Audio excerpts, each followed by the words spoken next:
Jaya Jaya Gurudev, Gurudev, Gurudev, Jaya Jaya Gurudev.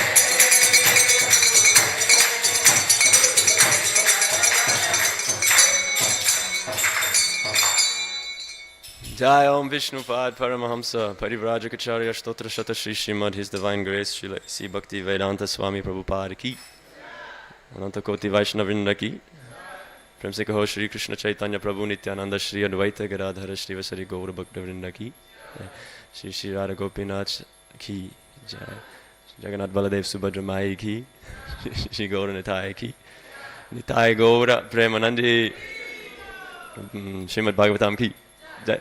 Thank you. Okay, Hare Krishna everybody, welcome to this morning's Bhagavatam class.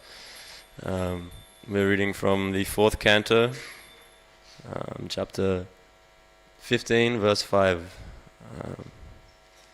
So please repeat after me. Om Namo Bhagavate Vasudevaya.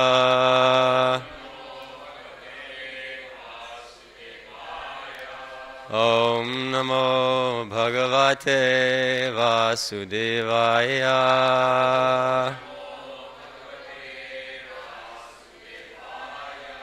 Om Namo Bhagavate Vasudevaya.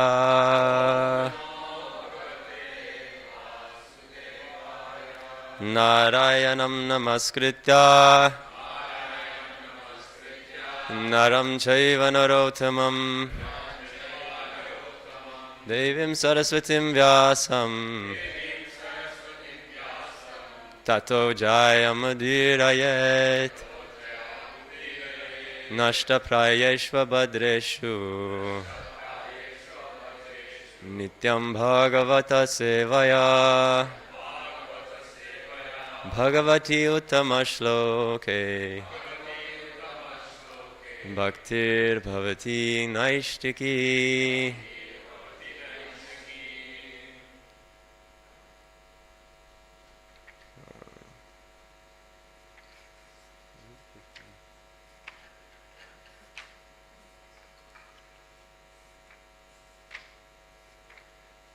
Sorry.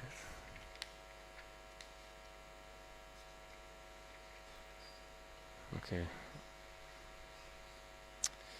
Yam Chasudati Devi Guna Bhushana Bhushana Archir Nama Varora Pratum Eva Varundati Yam Chasudati Devi Guna Bhushana Bhushana Archir Namatvara Roha Pratum Eva Varundati Yam Chasudati Devi Guna Bhushana Bhushana Archir Nama Varaloha Pratum Eva Varundhati.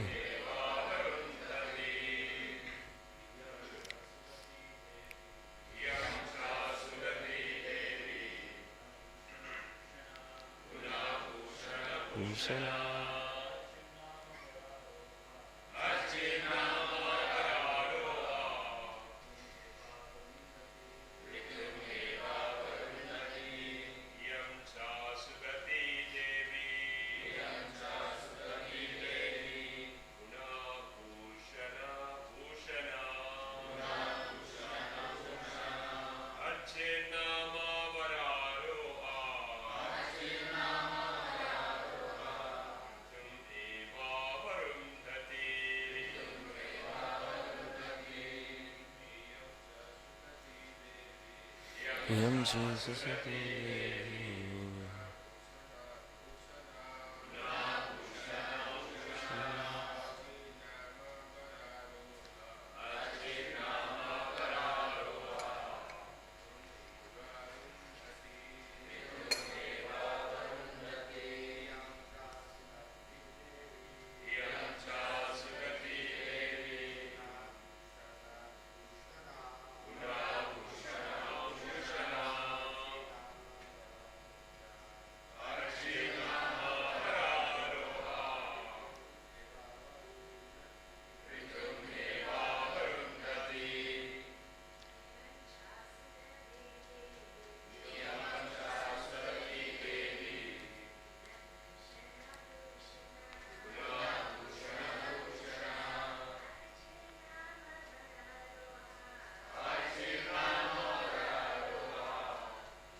Om Shasuta Bhagavad.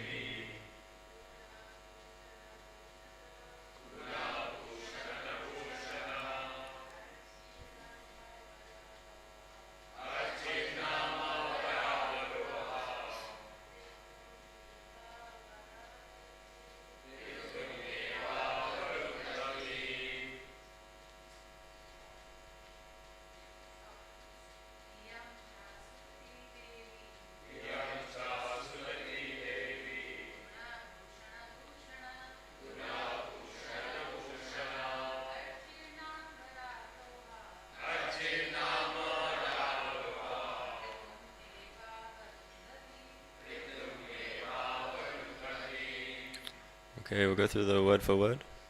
Iyam, this female child. Cha, and. Sudati, who has very nice teeth. Devi, the goddess of fortune. Guna, by good qualities. Bhushana, ornaments. Bhushana, who beautifies.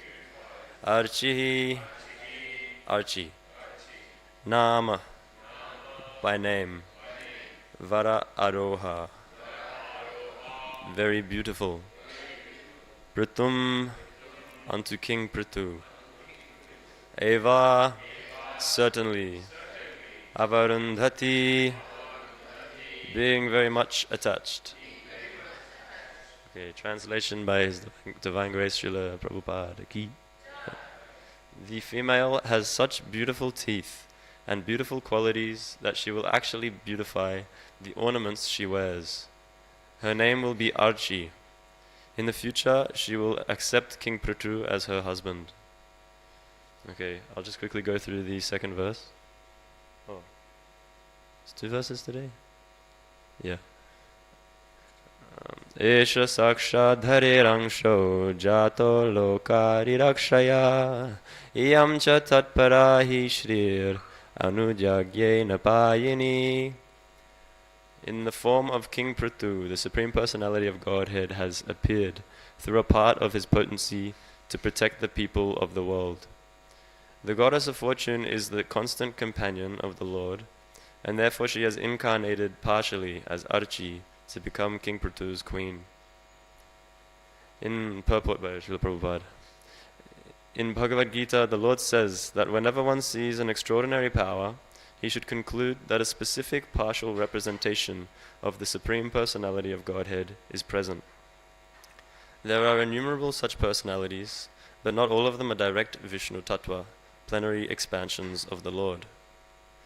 Many living entities are classified among the Shakti Tattvas. Such incarnations, empowered for specific purposes, are known as Shakti-Avesh avatars. King Prithu was such a Shakti-Avesh avatar of the Lord. Similarly, Archi, King Prithu's wife, was a Shakti-Avesh avatar of the Goddess of Fortune. Okay, we'll do the Mangalacharan. Om Jnanatimirandhasya Jnananjana Shalakaya Chakshurun Militam Jena Tasmai Shri Gurave Namah Shri Chaitanya Manobhishtam Stapitam Jena Bhutale Swayam Rupa Kadamahyam Dadati Swapadantikam Vandeham Shri Guru Shri Yuta Padakamalam Shri Gurun Vaishnavamscha Shri Rupam Sagrajatam Sahagana Raghunatan Vitam Tam Sajivam Sadvaitam Savadhutam Parijana Sahitam Krishna Chaitanya Devam Shri Radha Krishna Padan Sahagana Lalita Shri Vishakan Vitamscha He Krishna Karuna Sindho Dinabandho Jagatpate Gopesha Gopika Kanta Radha Kanta Namostute Tapta Kanchana Gorangi Radhe Vrindavaneshwari Vrishabhanu Sute Devi Pranamami Hari Priye Vanchakalpatarubhyascha Kripa Sindhubhya Evacha Patitanam Bhavanebhyo Vaishnavebhyo Namo Namaha. Jai Shri Krishna Chaitanya Prabhu Nityananda Shri Advaita Gadadhara Shri Vasari Gaura Bhakta Vrinda. Hare Krishna Krishna Krishna Hare Hare, Hare Rama Rama Rama Hare Hare.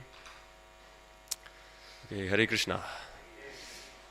So today we're hearing about the appearance of the Supreme Lord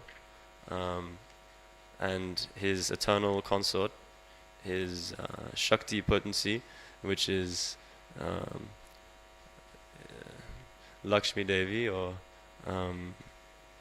Shri, when Vishnu is in his Vishnu form. And when he appears, or when he empowers actually King Prithu Maharaj to act on his behalf by manifesting his own shelter-giving potency in this jiva, of course, because the Supreme Lord and his eternal consort are never separated. The Shakti of Lakshmi Devi also appears with Prithu Maharaj. So we hear about their appearance together from the body of King Vena. And it's a good opportunity to kind of reflect on that verse we often hear about from Bhagavad Gita, that Janma Karma Cha Me Divyam Evam Yo Veti Tatvataha Taktva Deham Punar Janma Evam Yo Veti. So one who understands the transcendental nature of the appearance and the activities of the Supreme Lord, they liberated it even in this body, and they are not required to come back again at the termination of this body. So it's pretty powerful statement by Krishna to Arjuna.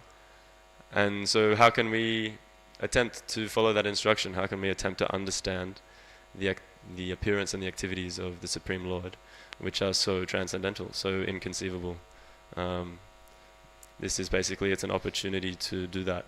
Actually, I recently just finished reading through the whole pastimes of Prithu Maharaj. Just happens to be where I'm up to in my study of Srimad Bhagavatam.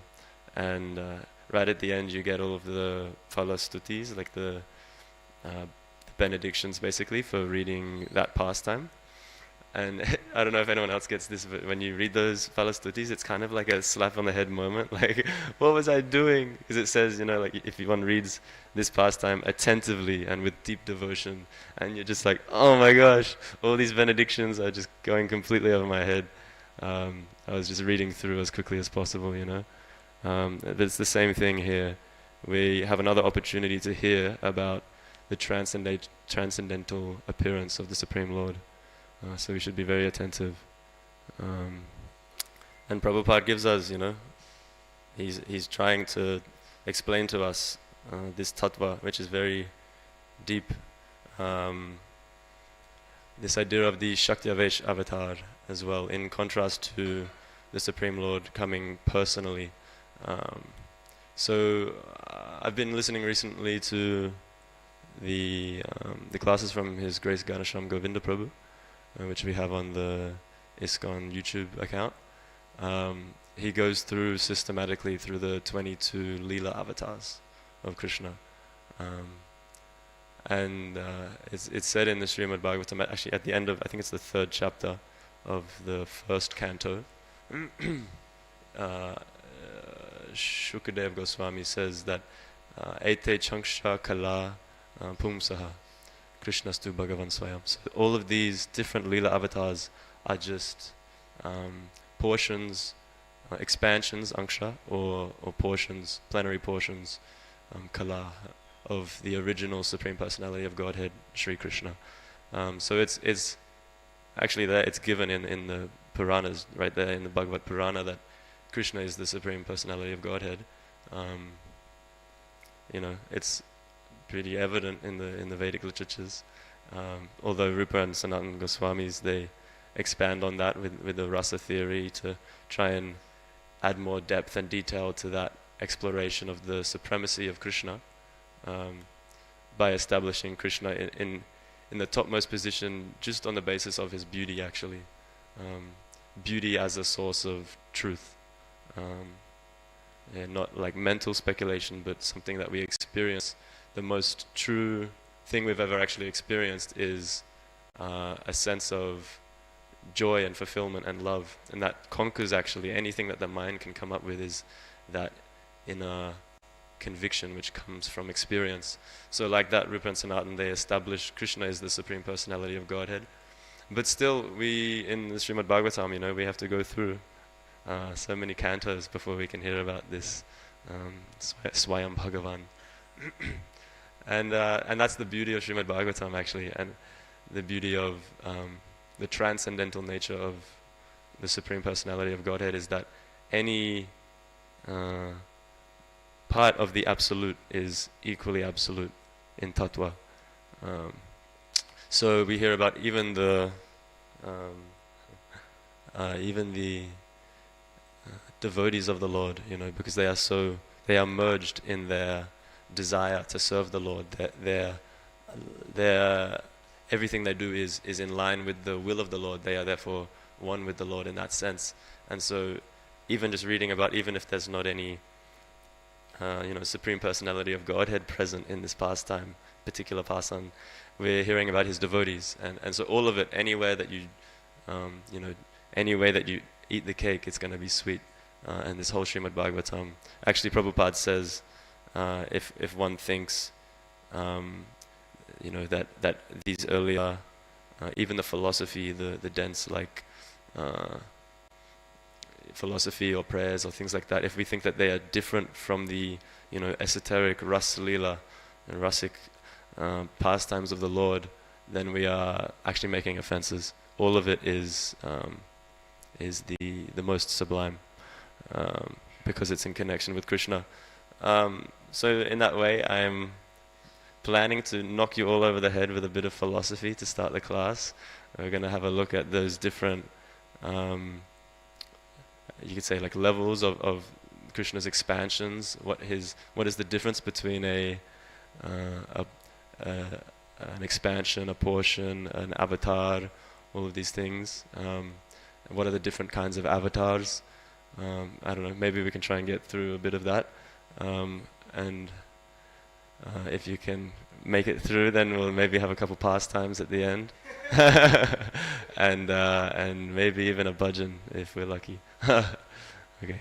So yeah, basically I was hearing from His Grace Ganesham Govinda Prabhu that this word angsha, meaning the expansion of the Lord, is referring to, because all of these avatars, when they come, they are Krishna manifesting what is happening in the spiritual world before us in the material world, in the cosmic manifestation.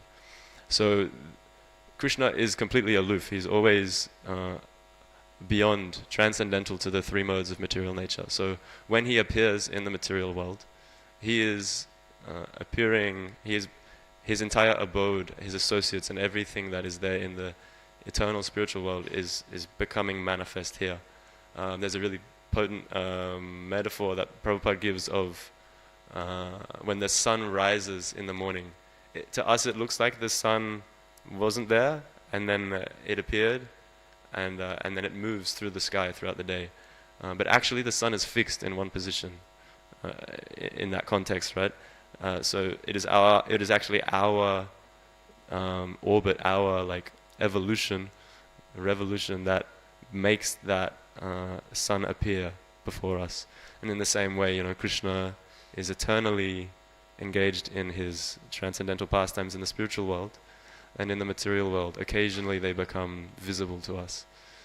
So when they become present in the material world, that's called an avatar, the descent of either Krishna himself, the Swayam Bhagavan, or one of his angshas, expansions, or one of his portions, the kalas, or like that. So I mean, we're hearing about Prithu Maharaj. He's the Shakti Avesh avatar.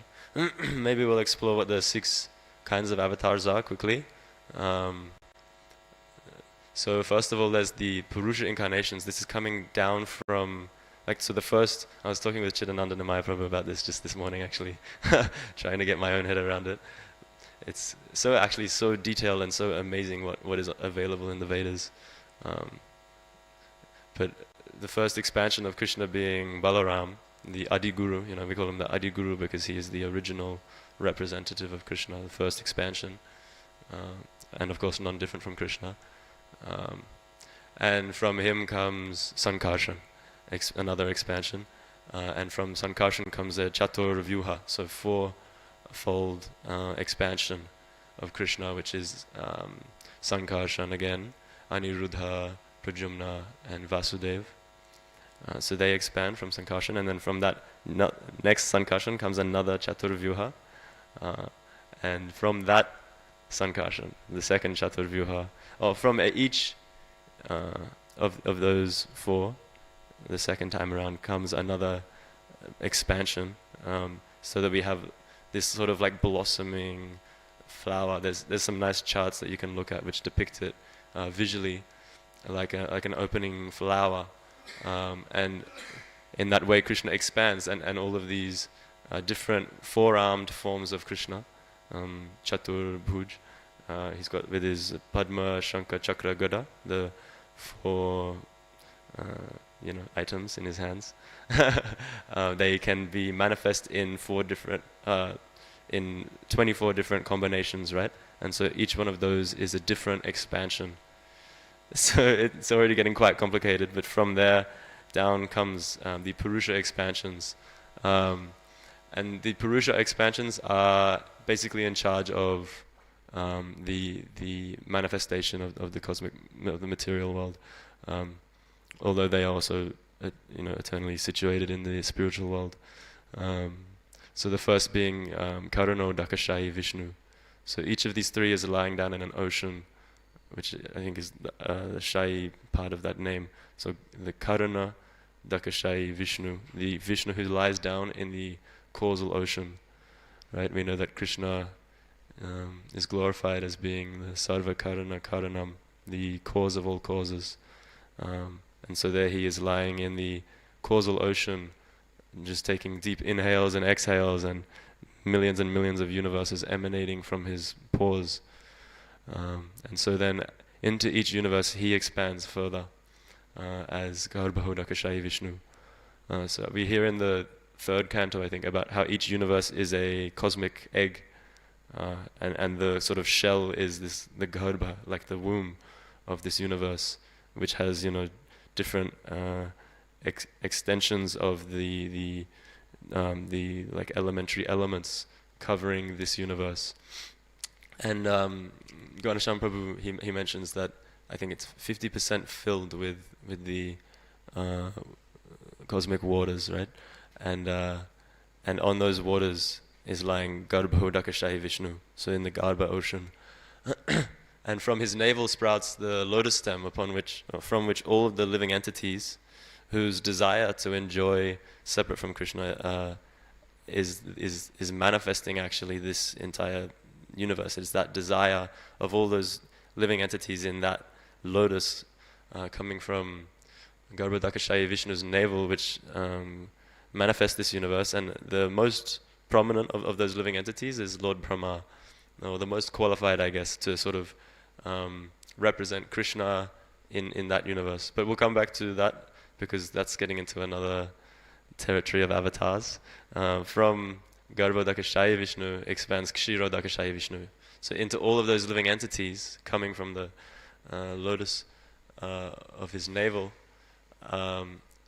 is the spiritual heart, wherein the soul is situated, and next to the soul is Kshiro Dakashayi Vishnu, the super soul, Paramatma, who is also lying in the milk ocean in Dhruvaloka, right? So I heard from Toshan Krishna Prabhu, His Grace Toshan Krishna Prabhu, that the significance of Krishna, of Vishnu lying in the milk ocean, we know that the mother cow is the producer of milk for humanity, and it is, the cow being this mode of goodness creature, engaged in that way in serving so many humans is almost like an emblem of service. And so that milk, that giving of milk, taking grass and turning grass into milk, the blood from the body actually being given for the health of the children and of the humans, is an act of deep service. And so lying here in that ocean of milk, Vishnu is indicating that mood of service required. So in that way, we have the three Purusha expansions of Krishna, of Vishnu, and then in the material manifestation, there is the appearance of Krishna's, Daivi Hyesha Gunamayi Maya Duratyaya. It's very difficult to overcome these three modes of material nature, and these three modes of material nature, they are governed by the three guna avatars. So here we heard that Lord Brahma is sprouting from the navel of Vishnu. So Lord Brahma is in charge of the process of the aspect of creation, of passion, the mode of passion. And in that sense, he has his progeny, and there's the pastime of, he gets frustrated with his firstborns, the four Kumaras, for not doing his service so nicely to his desire, at least. And so then in that frustration from his mind, Lord Rudra comes, Lord Shiva, to take charge of the mode of ignorance. So he is in charge of destruction, and the winding up of this material manifestation, and the decay and death of all the things that happen every day. And like that, and then Vishnu is there as he himself takes that position as the guna avatar in charge of the mode of goodness. So there's the Purusha avatars, the guna avatars. We hear about the Manvantara avatars. So these are quite interesting. At first I thought it was just referring to the Manus. In one lifetime of Brahma, there are 14 Manus who are sort of like taking charge of the like proper playing out of the material manifestation, giving progeny and keeping the place populated like that. And they're in like a very prominent role as the Manu of each age. And so, we hear about like the duration of the life of Lord Brahma being, this very complicated maths equation, which maybe we won't go into today. I feel a little bit merciful to you guys. Or maybe I just don't know. But a very long lifespan.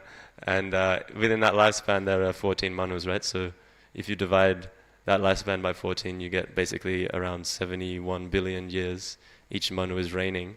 And within that period, a Manvantara, avatar of Vishnu, then expands to fulfill a specific role. So amongst all the demigods, Vishnu appears as one of the demigods, and to sort of guide them in taking care of the material creation. So that's the Manvantara avatars.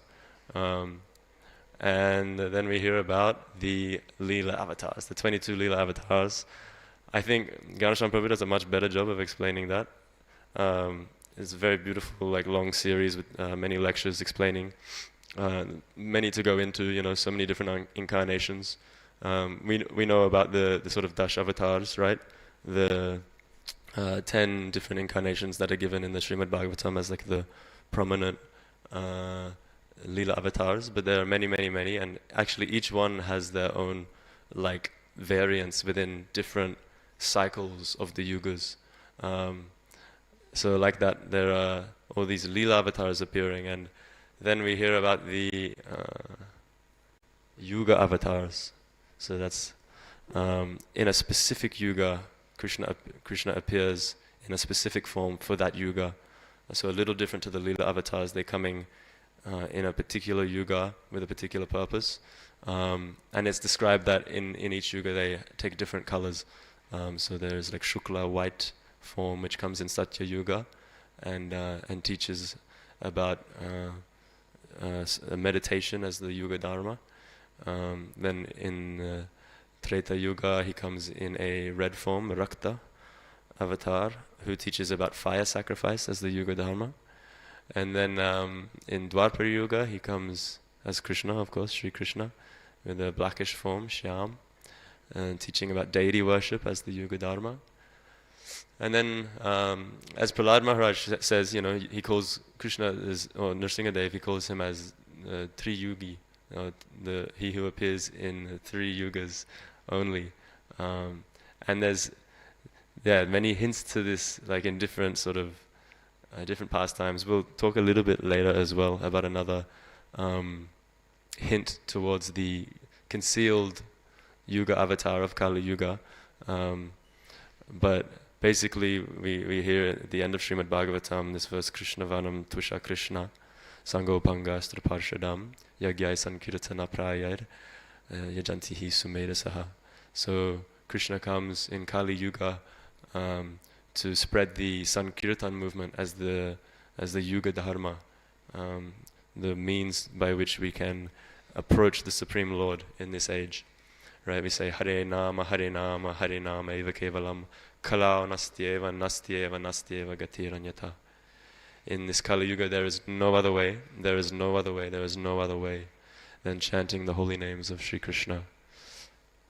Hare Krishna, Krishna Krishna, Hare Hare, Hare Rama, Rama Rama, Hare Hare. Yeah, so like that, Sri Chaitanya Mahaprabhu comes, and actually it's said that his form is described as Krishna, as black. Sri Krishna in Dwapara Yuga is Shyam, and Chaitanya Mahaprabhu is black Krishna, and he does reveal that form to some intimate disciples. But in the mood of Srimati Radharani, his complexion becomes yellow, golden, pitta, like that. And so these are the Yuga avatars that we hear about. And then finally there's the Shakti Avesh avatars. So like Prithu Maharaj, we have as well, like Vyasadev, these are different living entities, not Vishnu Tattva but Jiva Tattva, who are empowered with a particular potency of the Supreme Lord to fulfill some certain service, some certain action. So yeah, Vyasadeva is an example as well for producing so many literatures, bringing all the Vedas together, and then there's Parashuram, who annihilated thousands of armies. 21 times he wipes out the Kshatriya race, 21 generations. Is it 21? Yeah. One person, that's crazy. You just don't hear about that. Even like superhero movies today don't have characters like that. And then even like modern examples, we have Srila Prabhupada. It's said that for any individual to spread the chanting of the holy name of God or spread love of Godhead is a Shakti Avesh avatar, is empowered by the Lord. To be able to do that, one has to be empowered actually. So Srila Prabhupada, such a top first-class example of spreading love of Godhead.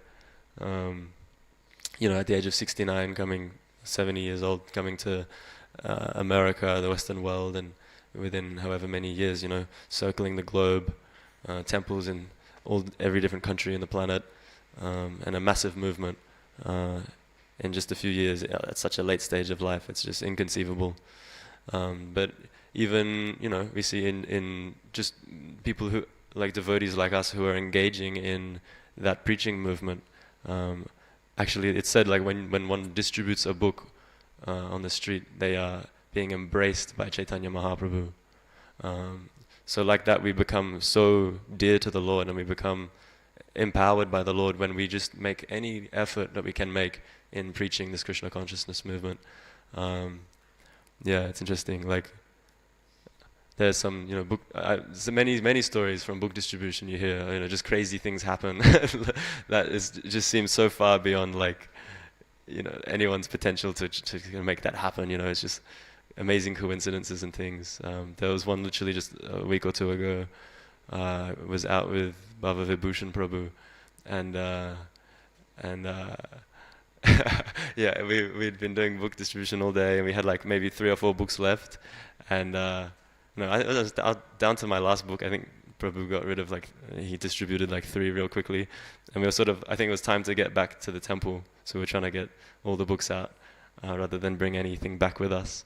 And I was there for like 30 minutes with this one Krishna book, and it was like everyone I stopped, they just like like polarized magnet just went the complete other way. Something on my face or something like that. It was so funny. And I went to Baba Prabhu. I sort of like was defeated. I gave him the book, and I was like, "We'll go." And then we're walking to the station, and the first person he speaks to, he just stops them. I don't think he even says anything. He just puts the book in their hand, and they're like, "Wow, Krishna book!" They take it straight away, done. And I was just like, "Wow, that's Shakti Avesh Avatar." Yeah, it's really interesting. Yeah, so like that, we hear about all these different forms, different expansions, different avatars of Krishna.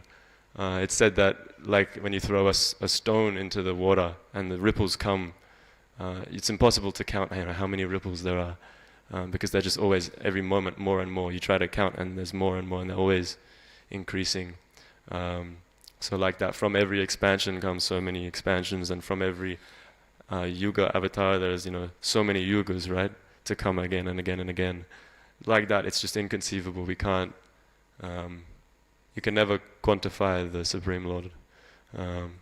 Yeah, and it's nice as well hearing in these 2 verses specifically about Archi Devi, Srimati Lakshmi's expansion, Shaktivesh incarnation. Yeah, and how the Shakti potency appears with the Supreme Lord.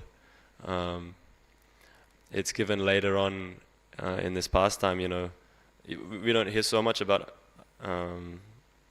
Archi Devi throughout the pastimes, but right at the end, sort of at the crucial moment, when Prithu Maharaj, I wouldn't spoil it, but when he sort of achieves liberation, they go to the forest together, and he takes up that renunciation, only eating leaves, fruits, roots, just doing intense meditation. Everything he does, Archi Devi does, equally.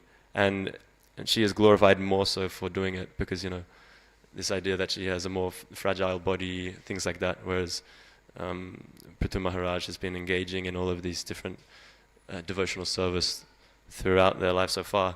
So it's this example of how, different roles within the Vedic system.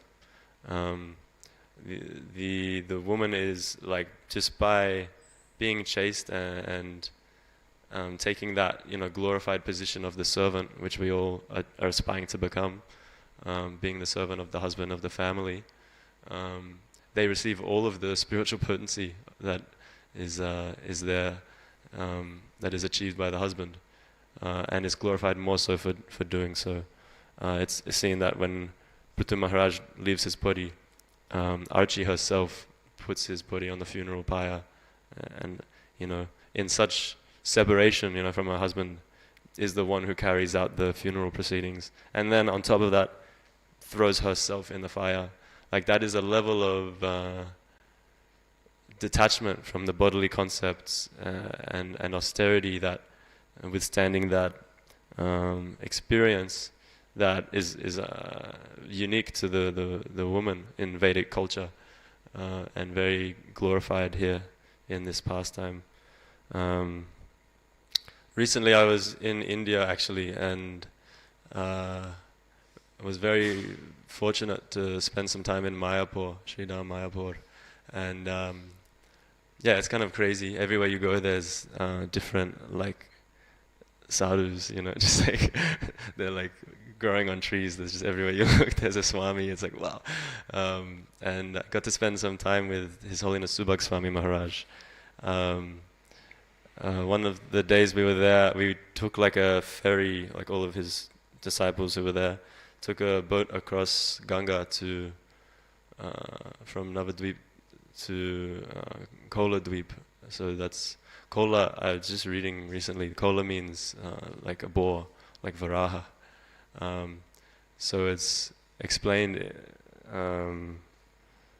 like in Satya Yuga. Actually, one Brahmana was a serious devotee of Varahadev, this avatar of the Supreme Lord as a boar, and was worshipping him, and in deep separation was just so frustrated, like, why can't I see you, Lord, rolling around in the dirt, like punching the ground, tears from his eyes.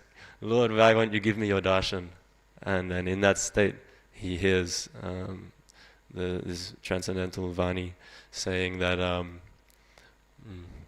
I will come in Kali Yuga, in Mayapur. I should read it. And my form will be visible in this island, this Kola island will be. It's the non-different from Govardhan, as well.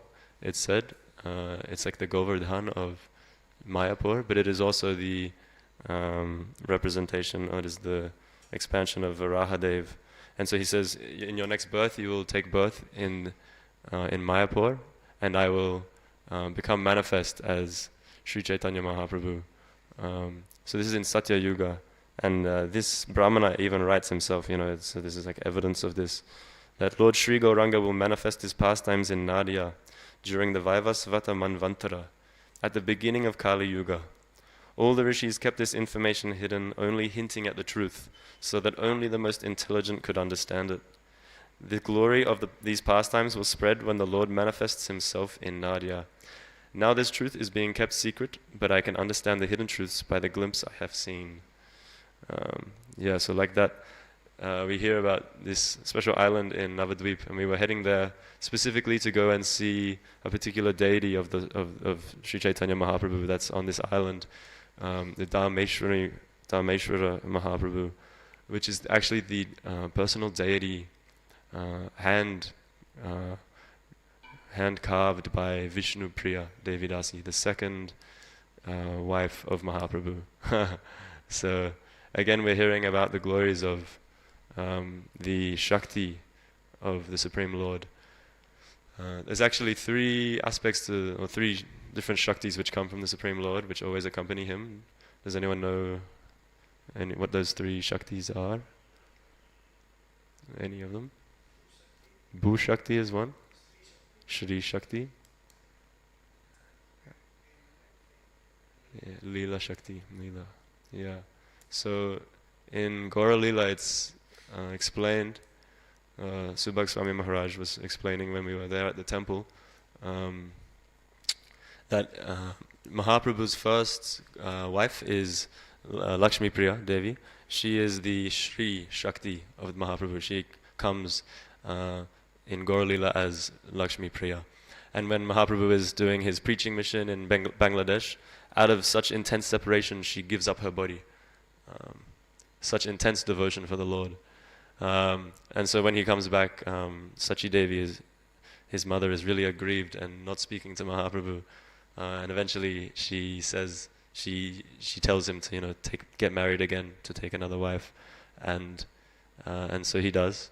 And this is Vishnu Priya Devi. So she is the Bhu Shakti of the Supreme Lord, which means the personification of devotional service.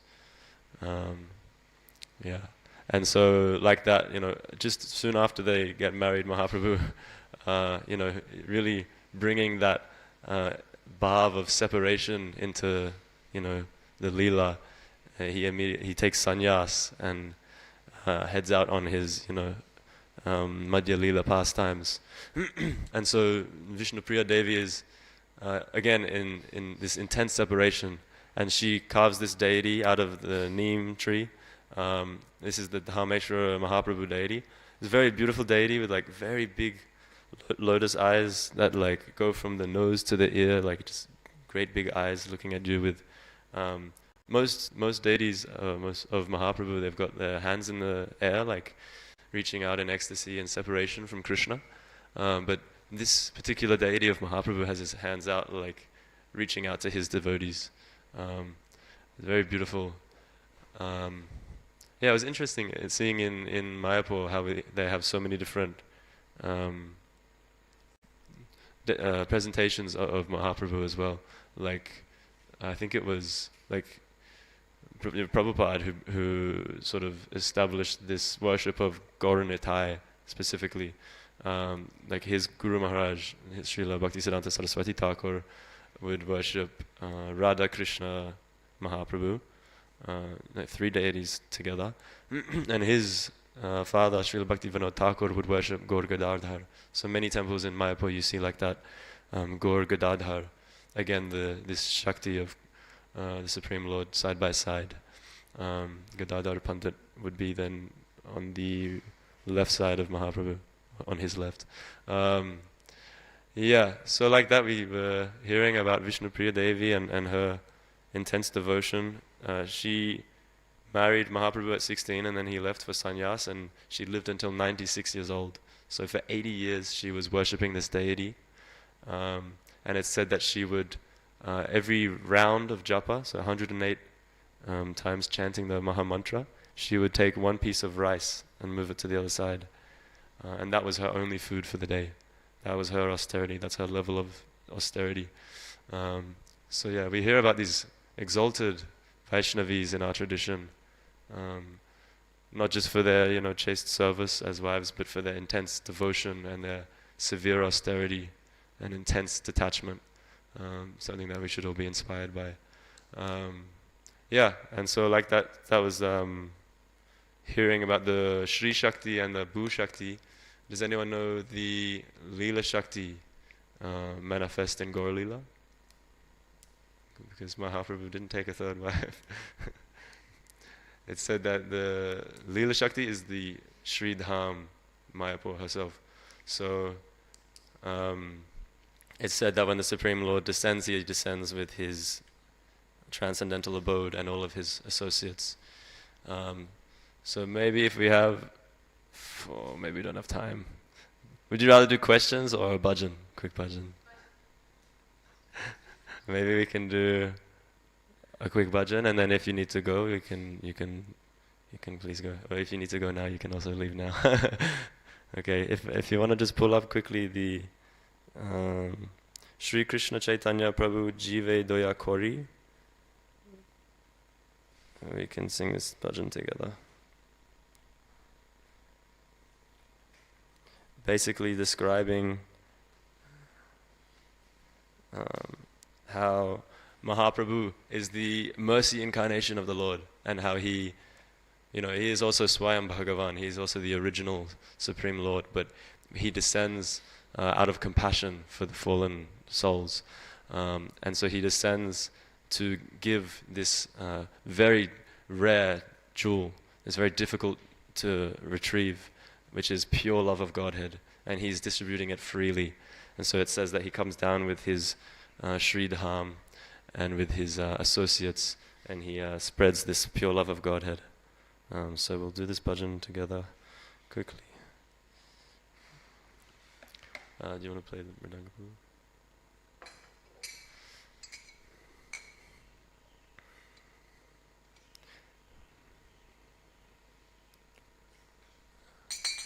Yeah, you can just pull it up on your phones if you want. It's Shri Krishna Chaitanya Prabhu Jive Doya Kori.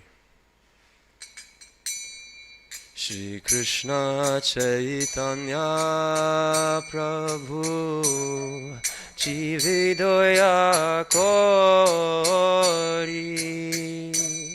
Swapashara Swiyadhama Savatari.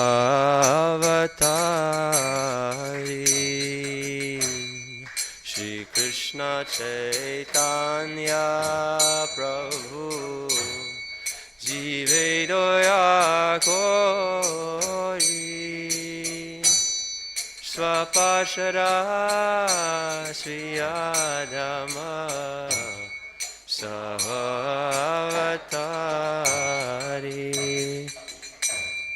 Atyanta durlabha prema kori baridan. Atyanta durlabha prema kori baridan.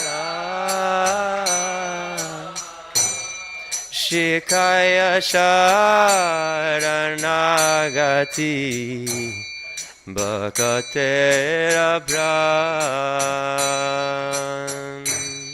Shikaya Sharanagati Bhakta Edward Shri Krishna Chaitanya Prabhu Jivedoya Kori Swapashara Sriyatama Savatari Shri Krishna Chaitanya Prabhu Jivedoya Kori Swapashara Sriyadhama Savatari Dainyatmani Vedana Goptritve Vara Dainyatmani Vedana Goptritve Avasharakshibhe Krishna Vishvasaparam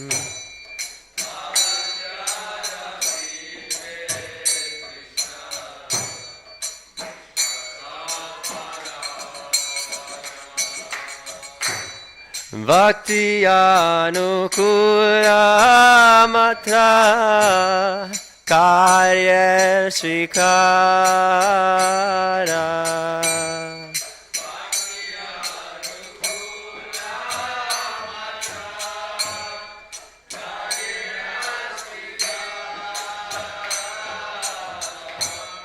Bhakti Prapti Kula Bhava Bhajanangikar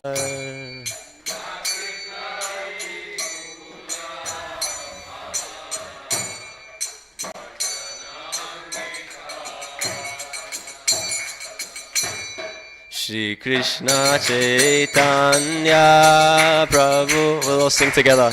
Jivedoya Kori Swapashara Sriyadhama Savatari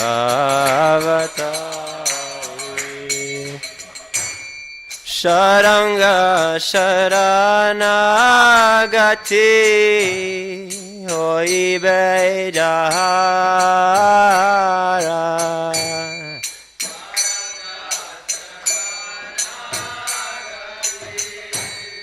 Hoi Bejahara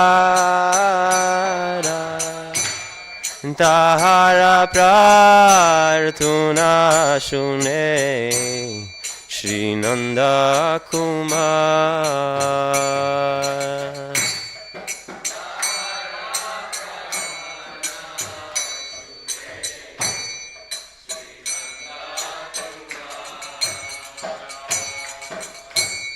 Rupa Sanatana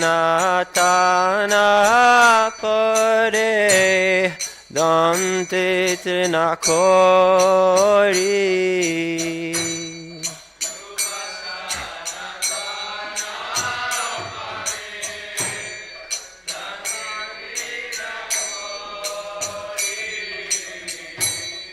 Bhakati Vinoda Pare Dun Pada Dhori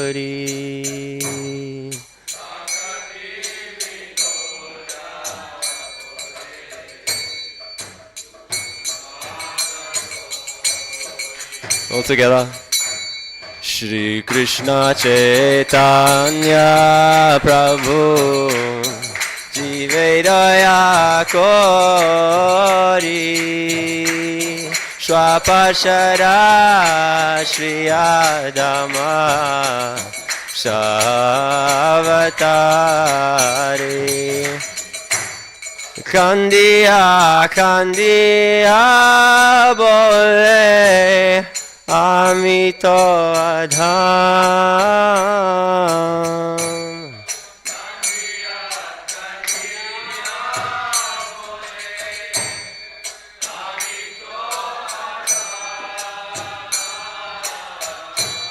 Shikai Sharanagati Koro He Udham.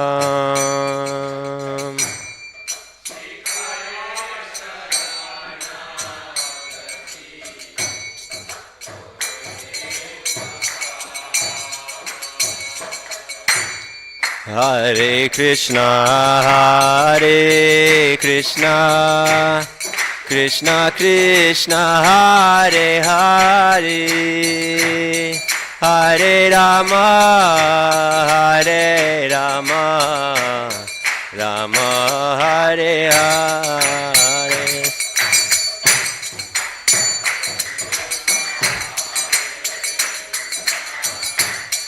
Krishna Krishna, Hare Hare, Hare Rama, Hare Rama, Rama Rama, Hare. Jai.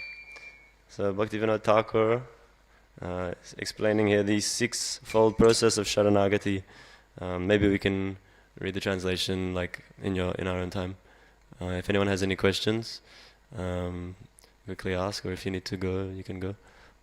Hare Krishna.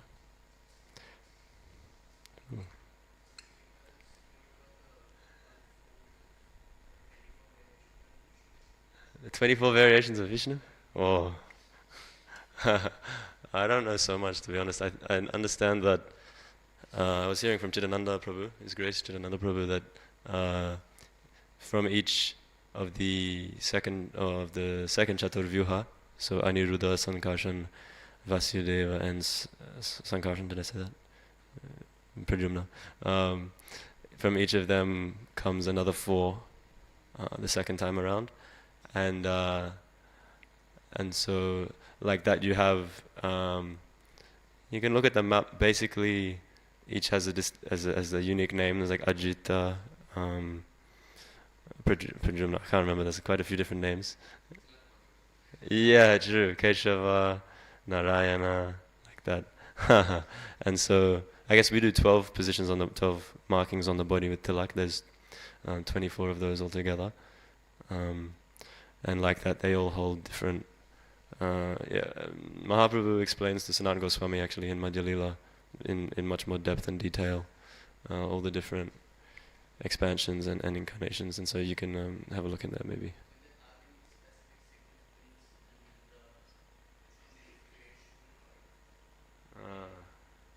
Yeah, I'm actually not sure what their function would be. I know that they all have their own planets in Vaikuntha, so they're all worshipped in unique ways with their own associates. But that's all I know. I don't know. There. Yes, Prabhu.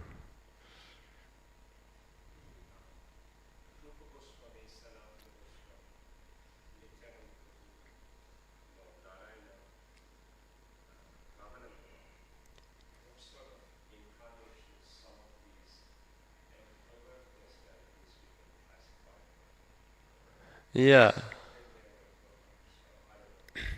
Yeah. I was wondering a similar thing, because we talk about Srila Vyasadeva. He's empowered a Shakti Vaishya avatar for his like extensive writing of Vedic literature. Similarly, we know that Rupa Sanatan and the six Goswamis, they're especially glorified for all of their contributions to literatures. So, but then at the same time, right, they're intimate associates of Radha Krishna in the spiritual world. Different of the Goswamis are different manjaris. So I'm not sure, like, if that disqualifies them as being labeled Shakti Vaishya. I'm not sure, Prabhu. Yeah. Good question. Okay, Hare Krishna. All glories to Srimad Bhagavatam. All glories to Srila Prabhupada. All glories to the assembled devotees. Hare Krishna.